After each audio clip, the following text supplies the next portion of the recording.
अंजनगाव खेलोबा इथला वाद गावकऱ्यांनी आपसात मिटवला. मात्र लक्ष्मण हा केवळ दोन समाजात तेढ निर्माण करण्यासाठी उभा करण्यात आलेला पुतळा आहे. जोपर्यंत हा पुतळा अंजनगावातून हटत नाही तोपर्यंत अंजनगावचा वाद मिटत नाही.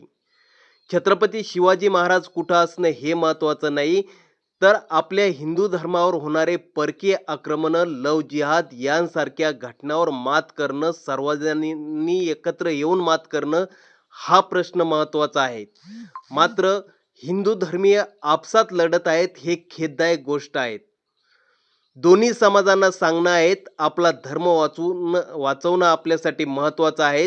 आपण आपसात भांडत राहिलो तर एक दिवस हिंदू म्हणून नामोनिशाण मिटवल्याशिवाय राहणार नाही. आणि हाके यांसारखे पुतळे जोपर्यंत महाराष्ट्रात उभे आहेत तोपर्यंत जातीवाद हा कमी होणार नाही, संपणार नाही. त्यासाठी सर्व समाजाने एकत्र येऊन, हिंदू म्हणून एकत्र येऊन परकीय आक्रमणाविरुद्ध लढणं गरजेचं आहे. आवडलं तर शेअर करा.